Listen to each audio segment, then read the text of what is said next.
Bismillahirrahmanirrahim. Innal hamdalillah nahmaduhu wa nasta'inuhu wa nastaghfiruh wa na'udzu billahi min shururi anfusina wa min sayyiati a'malina may yahdihillahu fala mudhillalah wa may yudlil fala hadiyalah. Nashhadu an la ilaha illallah wahdahu la syarikalah wa nashhadu anna Muhammadan abduhu wa rasuluh. Allahumma salli ala Sayyidina Muhammad wa ala alihi wa sahbihi wa man wala. Usikum wa nafsi bitaqwallah faqad fazal muttaqun.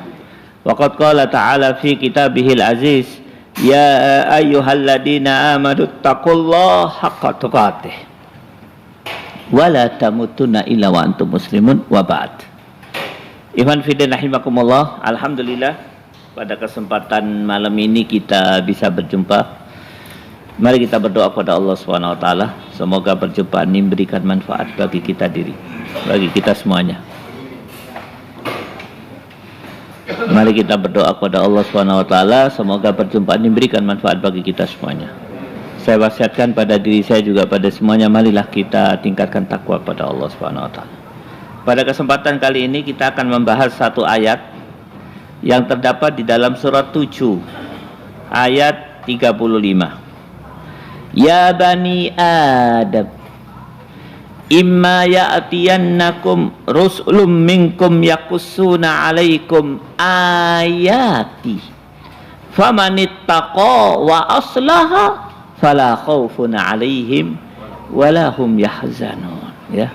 Wahai anak cucu Adam, manusia, jika datang kepadamu rasul-rasul dari kalanganmu sendiri yang menceritakan ayat-ayatku kepadamu, maka barang siapa bertakwa dan mengadakan perbaikan, maka tidak ada rasa takut pada mereka dan mereka tidak pula bersedih hati. Nah, itu terjemahannya, ya. Wahai manusia, nanti apabila datang kepada engkau seorang rasul membacakan kepada kalian ayat-ayatku, maka barang siapa yang mensikapi rasul dan ayat-ayatku dengan dua sikap, fala khaufun alaihim wala hum yahzanun, dia tidak akan pernah takut selama-lamanya dan tidak akan pernah sedih selama-lamanya.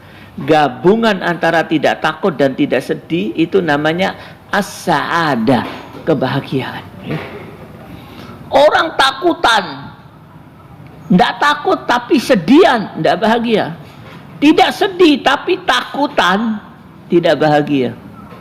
Bahagia. Bagaimana cara untuk sampai kepada bahagia fid dunya wal akhirah? Apabila Rasul datang membacakan ayat-ayat Al-Quran, kalian sikapi dengan dua sikap. Apa dua sikap tersebut? Ittaqa wa aslaha, takut kepada Allah dan berbuat baik, beramal soleh. Ustadz, harus bersikap dengan dua sikap? Harus. Kalau sikapnya hanya satu saja, ittaqo, takut kepada Allah tapi tidak berbuat baik, tidak boleh. Kenapa? Makhluk Allah yang paling ingkar di muka bumi ini namanya iblis. Antum tahu iblis itu seperti apa? Mari kita buka surat 59 ayat 16. Kama salis syaiton idza qala lil insani kfur falamma kafara qalu inna bari'um min inni akhafullaha rabbal alamin. Iblis atau setan, ya. Nah, surat 59 ayat 16. Ini kata Allah Subhanahu wa taala. Baca yang keras. Bujukan orang-orang munafik itu laksana bujukan iblis syaitan ketika dia berkata kepada manusia, kafirlah, ingkarlah kamu. Kemudian tatkala manusia itu menjadi kafir ingkar, iblis berkata, sesungguhnya aku berlepas diri dari kamu karena sesungguhnya aku juga takut kepada Allah Tuhan seluruh alam. Nah, Ini iblis, syaitan. Itu setan atau iblis kalau datang kepada manusia, menggoda manusia, pasti dia akan menggunakan senjata yang paling hebat, dibom. Kafir. Kafir kau. Pada saat manusia menjadi kafir, apa kata setan? Inni bari umming, aku berlepas diri daripada kalian. Kenapa kau kafir? Bodoh kau. Ini akhafullah rabbal alamin. Sakjane ya. Aku ini takut sama Allah Subhanahu wa taala. Jadi kalau orang hanya takut kepada Allah tapi tidak diikuti dengan amal soleh, seperti syaitan. Syaitan itu takut pada Allah. Tapi satu kelemahan syaitan, tidak mau melakukan amal soleh, takut saja. Syaitan itu percaya ada Allah. Dia tahu ada yaumil akhir. Dia tahu bahwa dia akan dimasukkan ke dalam api neraka dan dia takut. Ya. Jadi kalau hanya takut kepada Allah tanpa amal soleh, min ikhwanis syayatin, seperti saudara setan. Ustadz, bagaimana kalau saya sikapi dengan sikap yang kedua? Saya tidak takut, tapi saya beramal soleh. Ada perintah Allah dan Rasulnya, ada ayat Quran, saya amalkan. Tapi saya nggak takut kepada Allah Subhanahu Wa Taala. Nggak boleh, Pak. Puncak daripada rasa takut seseorang kepada Allah itu berislam. Tanpa Islam, seluruh amalnya tidak ada manfaat. Wa may yabtaghi ghairal islami dinan fala yuqbalu minhu wa huwa fil akhirati minal khasirin. Ya, barang siapa yang tidak bisa menerima Islam, walaupun dia beramal soleh, amal solehnya tidak ada manfaat. Ingat Pak, jangan tertipu dengan para motivator yang lagi banyak ngetren sekarang ini. Selalu mereka mengatakan, kalian akan berada di puncak kebahagiaan, akan berada di puncak kebaikan kalau kalian melakukan amal soleh tanpa melihat iman. Ya. Akhirnya siapa yang menjadi idola mereka? Orang-orang kafir yang melakukan amal soleh. Ya. Lihat tuh si itu, lihat itu si Mahaguru Gandhi. Ya. Gandhi itu orang kafir. Hah? Iya, orang kafir, tidak beriman kepada Allah. Gandhi memang hebat akhlaknya. Pernah dia setiap keluar kota selalu naik kereta api.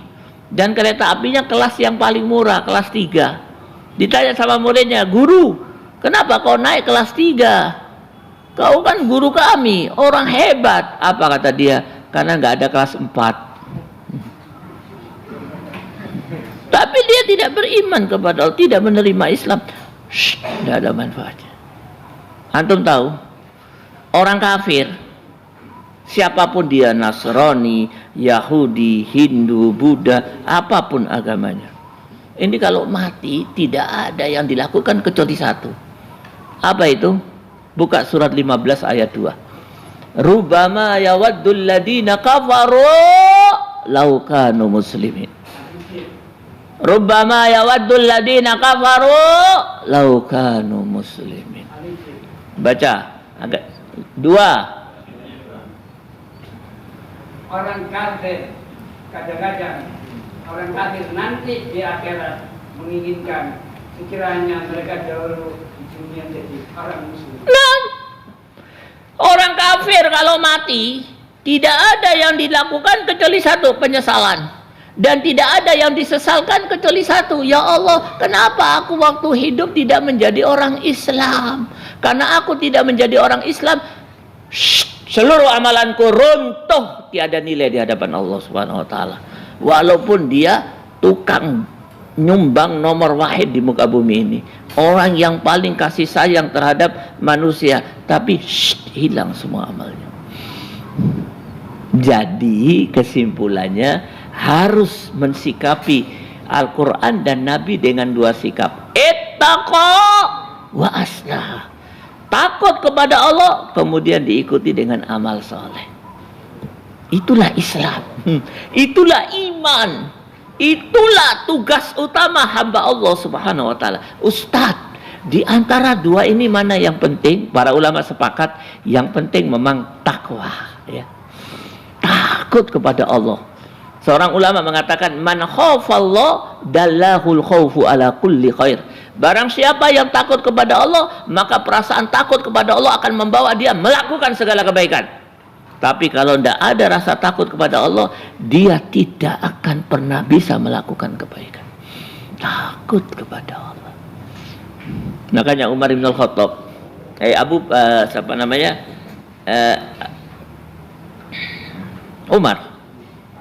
Umar punya anak laki-laki, hafal Quran 30 juz, mujahid, namanya Asim, ulama, tapi belum menikah. Kata Umar, "Bentar, aku carikan kau." Tiba-tiba Umar datang kepada Asim, "Sim, aku sudah mendapatkan seorang wanita. Tuh, di gang sana, belok kiri, belok kanan, rumah pertama. Nikahin dia." "Kenapa ya walidi? Wahai bapakku, ada apa?" Dia orang yang takut kepada Allah Subhanahu wa taala. Apa kehebatan dia? Waktu aku jalan di malam hari, patroli, aku sampai ke rumah itu, aku mendengar percakapan anak gadis itu dengan ibunya. Ibunya penjual susu. Kata ibunya, "Tak campur susu dengan air supaya untung kita besar." Kata anak gadis, "Jangan, nanti kalau Umar Ibn Khattab tahu kita di penjara." Apa kata ibunya? "Umar tidur anakku." Dijawab oleh anak gadis, "Umar tidur, tapi Allahu Rabbul Alamin tidak pernah tidur." Gemeter sang ibu. Akhirnya tidak jadi memalsu, nyampur air. Kata Umar, nikahin sama dia. Tidak perlu diteliti lagi, bisa komputer apa enggak, S2 apa S1. Remaja masjid Al-Falah apa enggak? Enggak. Dia takut kepada Allah. Kalau dia takut kepada Allah, akan membawa kepada segala kebaikan. Memang betul, dari wanita itu kemudian Umar lewat Asim melahirkan seorang anak, yang anak itu menjadi manusia yang sangat istimewa. Umar bin Abdul Aziz, khalifah yang kelima. Jadi yang penting itu takut kepada Allah Subhanahu wa taala. Takut kepada Allah seperti apa? Kalau saya ceritakan tentang bab takut ini, kita jadi gemeter. Karena hari ini terjadi satu kesenjangan antara rasa takut kepada Allah yang dimiliki oleh orang-orang terdahulu, para salafun as-saleh, sahabat tabi'in, dan orang-orang sekarang. Mari saya ceritakan salah satu kisah. Pada saat itu Umar Ibn Al-Khattab menjadi Amirul Mu'minin. Dia punya istri, suami istri ya. Tiba-tiba ini khalifah ini, tiba-tiba pada satu waktu datang tamu Raja Romawi. Raja Romawi ini menyerahkan, setelah bicara urusan keagamaan, urusan kenegaraan, Raja Romawi ini memberikan hadiah kepada Umar. Umar memberikan hadiah. Umar memberi hadiah kepada Raja Romawi, satu bungkus kecil minyak wangi murahan. Apa kata Umar? "Ini dari istriku, untuk istrimu wahai Raja Romawi." Jazakumullah. Pulanglah Raja Romawi. Beberapa bulan kemudian dia kembali lagi. Setelah selesai urusan negara, dia ngasih hadiah besar sekali, bungkusannya mewah. Loh, ini apa? Apa ini? "Ini hadiah dari istriku untuk istrimu wahai Amirul Mu'minin." "Oh ya, terima kasih." Dikasihkan ke istrinya. Pulang Raja Romawi. Setelah pulang, Umar melihat dibuka oleh istrinya hadiah tersebut, isinya intan berlian. Lalu Umar bertanya, "Dari mana kau dapat intan berlian?" "Dari istri Raja Romawi." "Kenapa kau dapat?" "Loh, aku dulu ngasih hadiah." "Hadiah apa?" "Minyak wangi sak botol." Apa kata Umar? Semuanya, sak bungkusannya, sak kreseknya, semua bintan berlian masukkan ke Baitul Mal. Loh, ini hakku ya Amirul Mu'minin, wahai suamiku. Istriku, kau dapat itu karena istriku. Kau dapat itu karena istriku, istri Amirul Mu'minin. Kalau kau orang biasa nggak dapat. Nih, masukkan Baitul Mal. Sama Umar diambil seripis dari Baitul Mal. Ini untuk ongkos minyak wangimu. Nih. Kenapa bisa muncul orang seperti itu? Ittaqa, takut kepada Allah Subhanahu. Jadi dasar yang paling utama itu. Banyak maaf, kehidupan masyarakat hari ini di dalam dan di luar negeri mencegah kita untuk takut kepada Allah, menghalangi kita untuk takut kepada Allah Subhanahu. Coba lihat kemaksiatan di mana-mana, kesirikan di mana-mana, ya. Seolah-olah kita ini tidak takut terhadap neraka dan tidak peduli untuk mencari jannah. Ini kehidupan ini memang diciptakan seperti itu.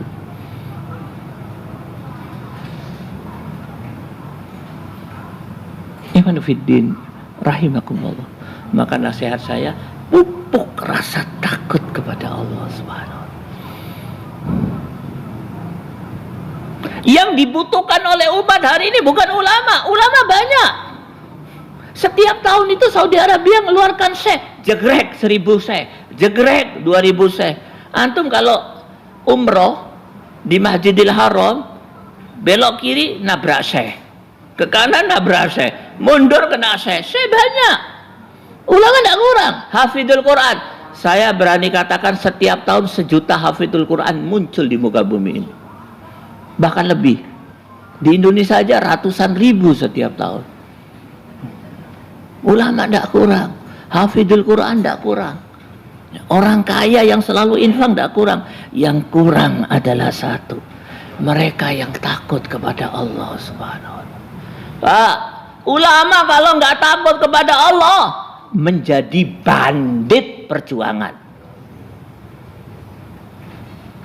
Apa ciri ulama nggak takut pada Allah? Hobinya di keliling muteri istana raja, istana presiden. Hobinya suka ke istana. Apa kata ulama? Banyak maaf, ini agak sedikit vulgar masjid ini. Apa kata ulama? Ulama masa lalu ya. Ulama yang suka ngiteri istana lebih hina daripada lalat yang nyamuk, lalat ya, lalat yang ngiteri kotoran manusia. Dan di Indonesia ini ulama yang nggak takut pada Allah banyak. Saking banyaknya kalau dikarungi berkarung-karung. Nah, sebaiknya dikirim ke Jepang, itu campuran oli.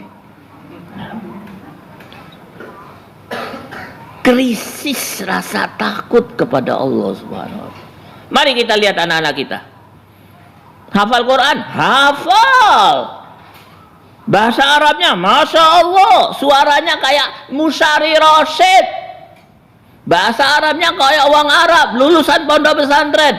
Banyak maaf, tapi untuk meyakinkan kita bahwa dia takut kepada Allah sulit, kecuali sedikit. Iya apa enggak? Iya apa enggak? Kalau saya lihat wajah bapak-bapak ini, wajah bapak-bapak yang anaknya banyak yang nggak takut kepada Allah Subhanahu wa ta'ala, kelihatan stres. Kecuali sedikit. Saya pemerhati dunia pendidikan, dan saya pelaku pendidikan homeschooling. Anak saya 5, saya didik di rumah dengan homeschooling. Dan saya selalu ngisi urusan tarbiyatul aulad di samping masalah akidah. Saya mengambil kesimpulan, ternyata hilang perasaan takut kepada Allah pada kebanyakan anak-anak kita. Kenapa begitu? Zaman fitnah hari ini. Zaman fase fitnah. Makanya ada satu kejadian di Saudi Arabia, kejadian biasa kalau menurut Al-Quran, tapi Saudi gempar. Ajib, kenapa gempar? Karena memang hatta di Saudi Arabia hilang perasaan takut kepada Allah Subhanahu wa ta'ala. Kejadian apa itu? Tidak tahu, pernah saya cerita apa tidak. Jadi ceritanya ada anak-anak SMA putri Saudi Arabia pariwisata, 5 bis SMA putri semua di satu wilayah yang terasing di Saudi Arabia. Mereka datang ke sana untuk mengadakan penyelidikan. Karena di situ daerah ada apa ya, warisan kerajaan masa lalu lah, peradaban masa lalu. Daerah sepi, tidak berpenghuni dan banyak ular. Sore hari mereka pulang, rupanya ustazahnya salah ngitung. Kurang situ, dikira itu jangkep, berangkat 5 bis, baru saja berangkat keluar satu anak gadis dari hutannya keluar. Loh, ditinggal aku, nangis dia. Makin lama makin gelap, makin malam, menangis dia. Alhamdulillah dalam pencarian dia melihat di tempat yang jauh itu ada kelipan lampu. Diparani, alhamdulillah ada rumah kecil. Diketok pintunya, dibuka, ada seorang pemuda. Pemuda ini pun heran. Kenapa kau? Siapa kau ini? Dia cerita gadis itu. Oh, banyak maaf, saya tidak bisa nganter kau. Sudah nggak ada angkot, nggak ada taksi.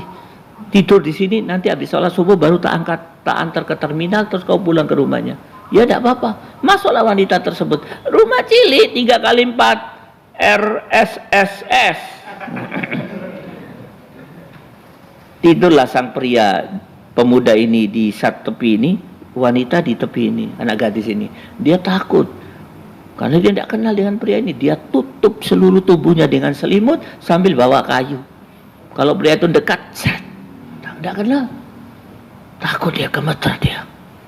Sambil dia tutup tubuhnya dengan selimut, dibuka matanya, dilihat. Kalau pria itu goyang sedikit, dia siapkan kayu. Tiba-tiba di tengah malam, sang pria itu mengambil lilin, dinyalakan lilin, dibakar jarinya. Menjerit, aduh, wanita ini ketakutan. Waduh rek, wong gendeng bisa. Saya masuk di rumah orang gila. Bagaimana ini? Saya bisa disentuh sama dia karena orang gila. Makin malam, dia bakar lagi jari yang kedua. Dia bakar lagi jari yang ketiga. Menjerit sampai jari yang ke-10, adzan subuh. Kata wanita, alhamdulillah selamat. Habis sholat subuh diantar ke terminal, pulang. Sampai rumah dia cerita sama bapaknya, Bi, alhamdulillah aku selamat Bi. Nginep di rumah seorang pemuda, tapi pemudanya rada gendeng titik. Kenapa? Mosok jarinya dibakar. 2 hari kemudian sang bapak ingin menyelidiki, nyamar sebagai orang yang tersesat. Ketemu pemuda tersebut, dilihat tuh betul boron tangannya. Ini yang dimaksud oleh anak gadisku. Setelah ngobrol ditanya, ada apa tanganmu itu? Kenapa kau boron? Dijawab oleh pria tersebut. Dengarkan jawabannya, mengguncang Saudi kisah ini. Anu Tuhan, beberapa hari yang lalu datang ke rumahku seorang gadis yang sangat cantik. Belum pernah aku melihat gadis secantik itu. Dia di hutan terus, tidak pernah keluar. Di malam hari, setan menggoda aku untuk mendekati gadis tersebut. Saya tidak kuat. Godaannya terlalu dahsyat. Maka untuk menurunkan bisikan setan, untuk memadamkan bisikan setan ini, terpaksa aku bakar tanganku. Makin malam makin dahsyat, aku bakar jari yang kedua. Makin malam makin dahsyat, aku bakar. Akhirnya aku konsentrasi merasakan rasa sakit sampai adzan subuh. Alhamdulillah selamat. Apa kata bapak tersebut? Anak muda, anak gadis itu anakku. Saksikanlah, hari ini kau tak lamar jadi suami buat anakku. Subhanallah. Jadi suami buat anakku putri. Iman fiddin rahimakumullah. Ini takut pada Allah, tapi sudah hilang pada kebanyakan anak-anak muda di muka bumi ini, kecuali sebagian kecil yang mendapat rahmat Allah Subhanahu wa taala. Kenapa? Zaman fitnah. Hati-hati loh. Dulu orang sekolah untuk mendapatkan rasa takut pada Allah, masuk pondok untuk mendapatkan rasa takut, datang ke pengajian untuk mendapatkan rasa takut. Banyak maaf, sudah banyak sekolah yang tidak punya stok rasa takut pada Allah Subhanahu wa taala. Justru anak kita maksiatnya di sekolah. Iya apa enggak? Banyak maaf, ada pondok yang tidak pernah mengajarkan rasa takut pada Allah Subhanahu wa taala. Sibuk dengan bahasa Arab, hafal Quran, bahasa Arab, komputer, matematika, tapi tidak ada perasaan takut pada Allah Subhanahu wa taala. Terus bagaimana Ustadz? Tugas sang bapak dan sang ibu. Tugas orang tua. Hati-hati loh Pak. Apa kata Allah Subhanahu wa taala? Buka Az-Zumar 15. Qul innal khasirina alladina khasiru anfusahum wa ahlihim yaumal qiyamah. Nah,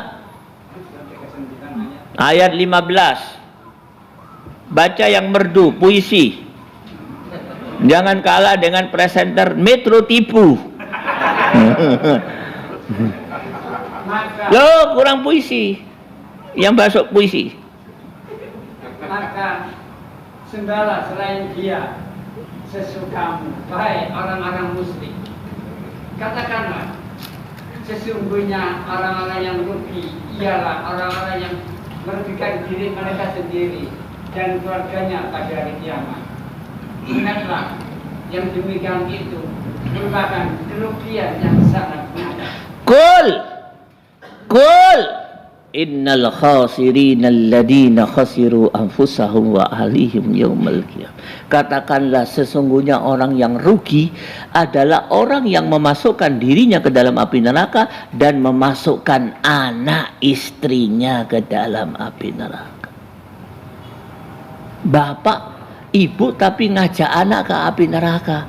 Ayo nak, melok nak, nang bibi. Melaku. Tunjungan, ora, kemana? Api neraka. Pada dasarnya kehidupan seperti itu. Kenapa? Dia tidak menanamkan perasaan takut. Pelajaran agama, kuliah maksudnya kuliah agama, ya. Pengajian hampir tidak diberikan rasa takut pada Allah Subhanahu. Padahal apa kata Allah Subhanahu wa taala? Di dalam surat 62 ayat 2 apa kata Allah? Rasul itu mengeluarkan kita dari kegelapan dengan 3 program. Apa kata Allah? Yatlu alaihim ayati wa yuzakkihim wa yuallimuhumul kitaba wal hikmah. Itu program Rasul. 3. 1, membacakan Al-Quran. Yang kedua, tazkiyatun nafas, mensucikan hati. Yang ketiga, mengajarkan Al-Quran dan hadis. Tazkiyatun nafas itu maknanya menanamkan perasaan takut kepada Allah Subhanahu wa taala. Jadi kalau bapak ketemu anak di rumah, tak, anak tambah takut pada Allah. Suami ketemu istri di rumah, tak, tambah takut pada Allah Subhanahu wa taala. Sang bapak pulang ke pengajian, tak, tambah takut kepada Allah Subhanahu wa taala. Hari-hari, malam hari dilalui, besok pagi bangun tidur tambah takut kepada Allah Subhanahu wa taala. Itulah rumah tangga yang Islam yang diridhai oleh Allah Subhanahu wa taala. Tapi banyak maaf, sarana yang diciptakan di negeri ini dalam rangka untuk tidak takut pada Allah Subhanahu wa taala. Buktinya apa? Tidak usah ado-ado. Keluar dari masjid ini, belok kanan di ujung itu ada tempat untuk tidak takut kepada Allah atau merampas rasa takut pada Allah. Apa namanya? Taman Bungkul. Jalan ke sana, nyabrang sedikit, namanya kebun binatang. Tapi bukan kebun binatang, kebun maksiat. Iya apa enggak? Yang kelihatan di siang hari Ahad itu ada yang ahlaknya lebih jelek daripada monyet-monyet itu. Manusia yang hilang perasaan takut pada Allah. Di 2 tempat yang mestinya kita itu mendekatkan diri kepada Allah, justru di situ maksiat kepada Allah Subhanahu wa taala. Hilang rasa takut pada Allah. Di mana itu? Di pantai dan di puncak gunung. Makanya laut pun marah, disambar mereka. Gunung pun tak rela, di atas punggungnya berdiri orang-orang yang tidak takut pada Allah Subhanahu wa taala. Batuk sedikit, bersin sedikit, hancur semua yang ada di atas punggungnya. Maka ikhwan fillah rahimakumullah, itu Cuman aneh sekarang ini kalau ada ulama mengajak buat ujang untuk takut kepada Allah, dicurigai.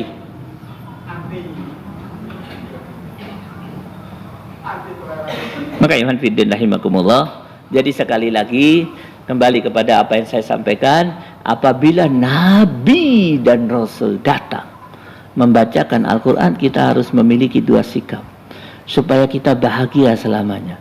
Sikap yang pertama, ittaqa. Yang kedua, wa aslah. Takut kepada Allah Subhanahu wa taala dan berbuat baik. Takut kepada Allah dan berbuat. Mungkin itu saja ya, diminta oleh panitia disiapkan waktu tanya jawab ya. Ada waktu 10 menit. Silakan.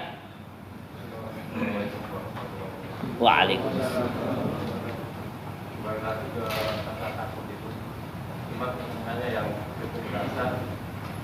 Apa yang ditakutkan? Apa? Apa yang perlu kita takutkan pada Allah? Biarlah Allah menjelaskan, yaitu Allah menjelaskan di dalam surat Ibrahim.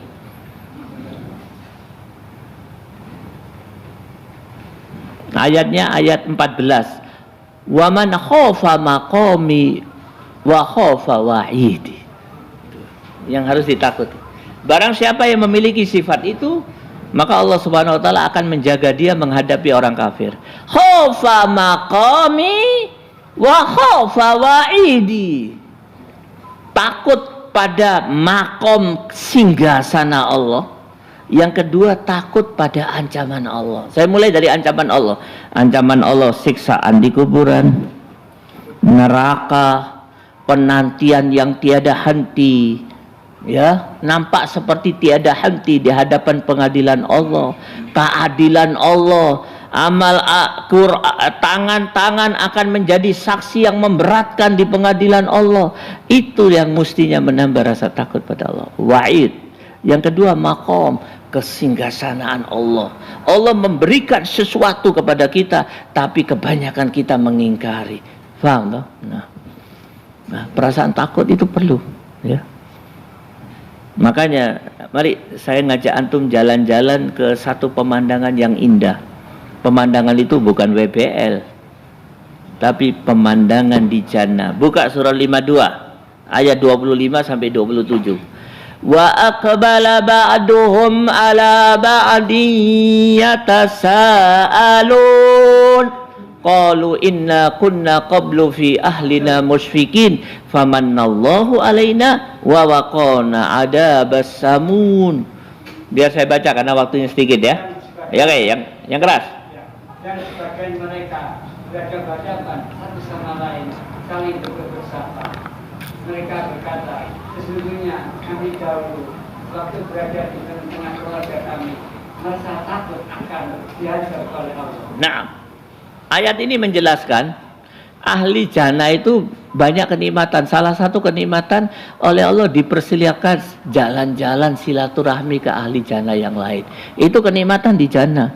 Waktu silaturahmi pasti dialog toh. Dialog yang pertama kan tanya jati diri. Asmani pun sinten, nama saya ini, tinggal di mana? Di sebelah kanan Al-Falah. Saya di sana. Itu. Pertanyaan yang kedua, apa kiatmu kok bisa ke sini? Jawaban salah satu ahli jannah diabadikan oleh Allah. Inna kunna qablu fi ahlina musyrikin famannallahu alaina wa waqana adabas samu. Aku hari ini mendapatkan puncak kenikmatan jannah dan seluruh isinya. Jannah loh Pak. Jannah, tidak kebayang kehebatannya. Maudi'u syaukatin fil jannah khairum minad dunya wa ma fiha. Loh, tempat cambuk dari kuda kencana yang ada di jannah, tempat cambuknya lebih baik daripada dunia dan seisinya. Tempat cambuk, bukan cambuknya yang istimewa, cambuknya, bukan kudanya, bukan kencananya, bukan ya. Apa? Ini cambuknya, tempat cambuknya kayak apa? Istimewa. Kudanya kayak apa? Lebih hebat. Dokarnya lebih hebat. Garase nih. Bidadari nih. Orang kebayang. Dan hari ini aku dihindarkan daripada puncak kesengsaraan, yaitu neraka. Neraka Pak, berdarah-darah, merah membara, panas sepanas-panasnya. Nah, apa sebabnya? Tahukah Anda kenapa aku mendapatkan ini? Satu rumusnya. Inna kunna qablu fi ahlina musfikin. Dulu waktu aku ketemu teman-temanku, berfoya-foya mereka, tawaria, gembira-gembira, bersenang-senang, aku tetap menjaga diriku musfikin, takut kepada Allah. Siang ada perasaan takut pada Allah, malam hari takut kepada Allah, waktu makan pun takut kepada Allah. Itu. Jadi takut kepada Allah. Takut itu ada, ya. Orang kalau nggak takut kepada Allah, musibah kabirah. Oke, yang lain. Terakhir ada lagi satu orang. Lagi. Kaitannya dengan takut selalu diiringi dengan harap. Ya. Oke. Saya sampaikan ada seorang sahabat yang sekaligus ulama. Sahabat yang ulama itu sedikit. Ya, namanya apa namanya? Siapa namanya lupa saya. Dia menggambarkan bagaimana dia dan para sahabat itu bisa menggabungkan antara takut dan roja, harap. Apa kata dia? Setiap selesai melakukan amal, betapapun kecilnya amalnya, sholat sunnah katakanlah, pada diri kami itu ada perasaan. Namanya Abu Darda ya, Abu Darda. Dalam diri kita ada perasaan rojaul qabuli ma'al khawfi min adamil qabuli. Setiap selesai melakukan amal, betapapun kecilnya, pada diri kita ada dua sifat. Takut amalnya tidak diterima oleh Allah, sekaligus ada perasaan harapan amalnya diterima oleh Allah Subhanahu wa taala. Maka harus berimbang. Perasaan takut dan harap. Ya, perasaan harap atau namanya dalam bahasa Arab roja. Harus takut saja tanpa roja tidak boleh. Bisa mati ketakutan. Dia tidak yakin terhadap rahmat Allah. Tapi roja saja tanpa takut, bahaya. Baru tadi malam sholat tahajud 2 rakaat, dia keluar di depan Al-Falah. Orang paling takwa sak Surabaya. Dia nggak tahu, jangan-jangan sholatnya nggak sah. Jangan-jangan ada amalannya yang bisa meruntuhkan amalan sholat. Jadi harus imbang. Al-khawf war-roja, ya. Ya mungkin kadang-kadang khaufnya lebih banyak sedikit. Ya. Habis melakukan dosa, khaufnya lebih banyak. Tapi rojanya nggak hilang sama sekali. Masih mau bertobat dia. Tapi kadang rojanya agak tinggi sedikit. Tapi tidak hilang sama sekali khaufnya. Jadi berimbang. Begitu Pak. Oke. Silakan. Terakhir.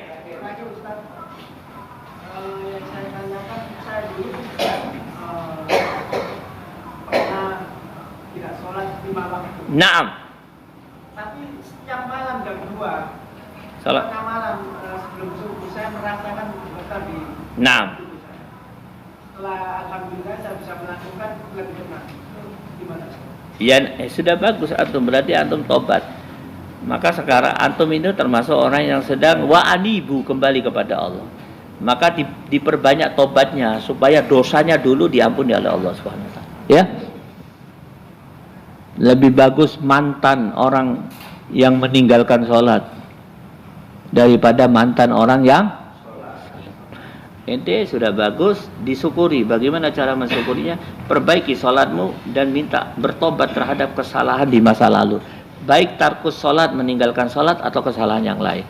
Dan selanjutnya didik diri untuk bisa mengajak orang untuk bisa sholat, menebus dosa masa lalu. Oke? Siap. Saya rasa cukup ya. Ya, karena memang sudah kurang setengah menit. Ya.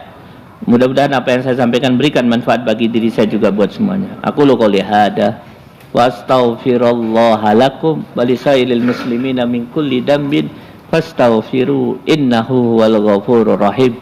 Wabillahi taufiq wal hidayah. Assalamualaikum warahmatullahi wabarakatuh.